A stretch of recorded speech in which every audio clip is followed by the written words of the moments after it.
The seven habit of highly effective people. ये book जो है ये लिखी थी स्टेफन कॉनवे ने 1989 में। इस बुक में आपको सीखने को मिलेगा प्रोडक्टिविटी, डेली लाइफ के एक्सपीरियंस, और प्रोडक्टिविटी की दुनिया में ये एक लैंडमार्क की तरह है ये किताब। और इस वीडियो में मैं आपको इस किताब के हर एक डिटेल्स को एनालाइज करके बताऊंगा। रियलिटी में वो कितना वर्क करती है, प्रैक्टिकल लाइफ में जो इस बुक में लिखी गई हेडलाइंस है, बातें हैं, वो कितना इफेक्टिव रहती हैं प्रैक्टिकल लाइफ में। इस बारे में इस वीडियो में हम डिस्कशन करने वाले हैं। तो वीडियो को एंड तक देखिए। आपको ये बुक पढ़नी चाहिए, नहीं पढ़नी चाहिए, इस बुक के सारे हेडलाइंस जो मेन हेडलाइन है उनको मैंने पढ़ करके अपनी तरीके से एक्सप्लेन किया है, बहुत ही नॉर्मल शब्दों में, आपको जरूर समझ में आएगा। तो देखते रहिए बुक डिस्कशंस आगे। किताब का पहला और सबसे इंपॉर्टेंट प्रिंसिपल है बी प्रोएक्टिव, जो कहता है कि हमें अपनी लाइफ के हर एस्पेक्ट में ऑनरशिप लेनी चाहिए।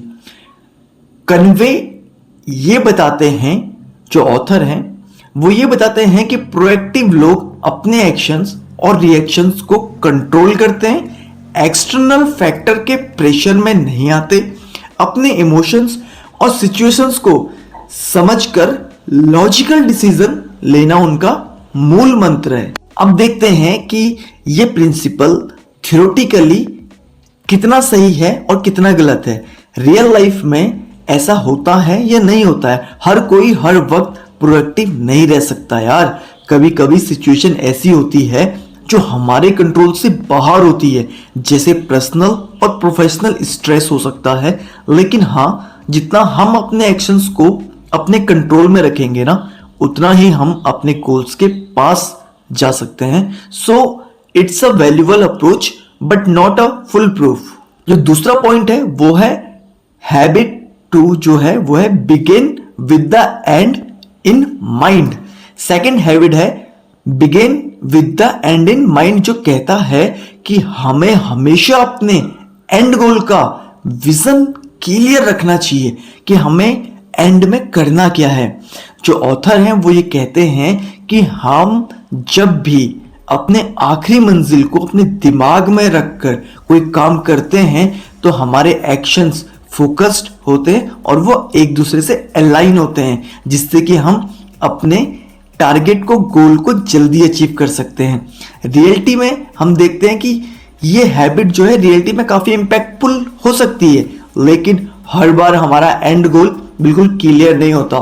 कभी कभी अनसर्टेन सिचुएशन में डिसीजन लेना मुश्किल होता है, लेकिन ये जरूर है कि अगर हम अपना विजन डिफाइन कर लें तो हमारे डिसीजन और एक्शन काफी हद तक स्टीम अलाइन हो जाते हैं। और प्रैक्टिकली आज के फास्ट पेस्ड वर्ल्ड में थोड़ा चैलेंजिंग है, लेकिन एक स्ट्रॉन्ग माइंडसेट के लिए जरूरी है। तो ये पॉइंट भी बिल्कुल सही था। हैबिट 3 वो बताते हैं पुट फर्स्ट थिंग फर्स्ट। तीसरी हैबिट है put first thing first, productivity के लिए सबसे रेलिवेंट है। इस प्रिंसिपल के अकॉर्डिंग ऑथर कहते हैं कि हमें अपने काम को प्रायोरिटाइज करना चाहिए, यानी कि जो काम अर्जेंट है और इंपॉर्टेंट टास्क है उनमें हमें फर्क समझना चाहिए।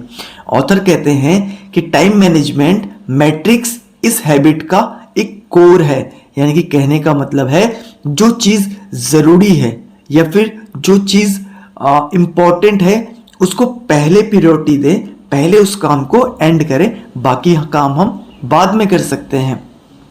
ये रियलिटी में ये हैबिट कितनी काम करती है चलिए जानते हैं। वैसे तो यार ये जो हैबिट है ना, कि जो ये ऑथर कह रहे हैं कि हमें हमेशा अपने प्रायोरिटी बेस्ड प्लानिंग को बनाना चाहिए, वो इफेक्टिव होती है। लेकिन आज के डायनेमिक इन्वायरमेंट में डिस्ट्रैक्शंस इतने ज़्यादा हैं कि ये हैबिट भी चैलेंजिंग हो सकती है। पर अगर हम ये स्किल्स डेवलप कर लें तो अपनी प्रोडक्टिविटी गोल्स को हम काफ़ी जल्दी अचीव कर पाएंगे और हमें काफ़ी आसान हो जाएगा।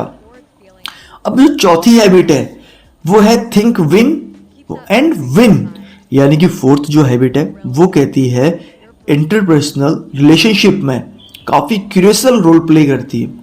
ऑथर कहते हैं कि हमेशा ऐसे सॉल्यूशंस ढूंढने चाहिए जो दोनों पार्टियों के लिए बेनिफिशियल हो, ना कि एक साइड।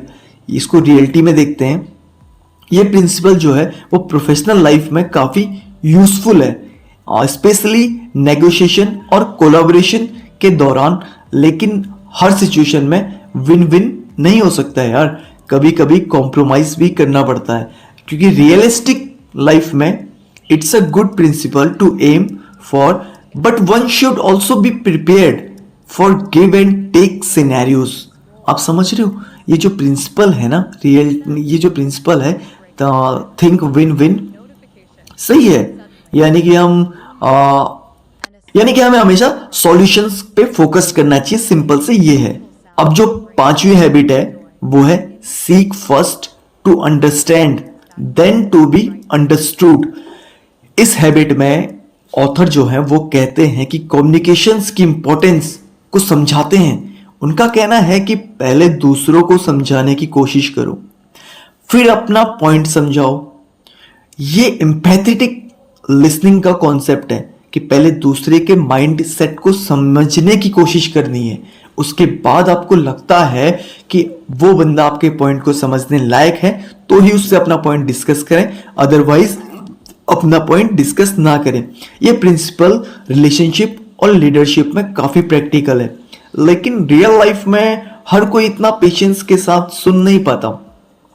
इस स्किल्स को डेवलप करना थोड़ा मुश्किल है, लेकिन लॉन्ग टर्म में ये आपको काफी इफेक्टिव कम्युनिकेटर बना देगा। So it's one of the most practical habit in this book. जो छठवीं जो हैबिट है वो है सनराइज, यानी कि साइनर्जी का मतलब है टीम वर्क से एक्स्ट्रा ऑर्डिनरी रिजल्ट अचीव करना। ऑथर कहते हैं कि कोलैबोरेशंस के थ्रू लोग अपने कलेक्टिव स्ट्रेंथ को मैक्सिमाइज कर लेते हैं। ये हैबिट काफी यूजफुल है, स्पेशली मॉडर्न वर्क प्लेस में। लेकिन कभी कभी डिफरेंसेस और कॉन्फ्लिक्ट्स जो है वो साइनर्जी को चैलेंजिंग बना देते हैं। So while it's a powerful habit, implementing it perfectly her situation में पॉसिबल नहीं हो पाता है। अब जो सातवीं हैबिट है वो है शार्पन द सॉ, यानी कि इसका मतलब ये है कि आपको रिन्यू और रिफ्रेश करते रहना चाहिए। ऑथर कहते हैं कि अपने फिजिकल, मेंटल, इमोशनल और स्पिरिचुअल को वेलबींग का ध्यान रखना बहुत जरूरी है। अगर आप अपने इनर कोर पर काम करेंगे, यानी कि अपने मेंटली और इमोशनली हेल्थ पर आप काम करेंगे, वर्क करेंगे, तो आप ज़्यादा प्रोडक्टिव बन सकते हैं। डेली की लाइफ में ज़्यादा प्रोडक्टिविटी आप यूज़ कर सकते हैं और डेली कुछ ना कुछ अपनी लाइफ में आप वैल्यू ऐड कर सकते हैं। ये कॉन्सेप्ट जो है वो प्रैक्टिकल लाइफ से काफ़ी रेलिवेंट करता है। अगर हम अपने आप को रिचार्ज नहीं करेंगे तो अब हम थोड़ा लेजीनेस आ जाएगी, हम काम को टाइम टू टाइम नहीं करेंगे, बाद में कर लेंगे, हमारा मतलब ये माइंडसेट चेंज हो जाएगा। So this is the one of the most universally applicable habit in real life.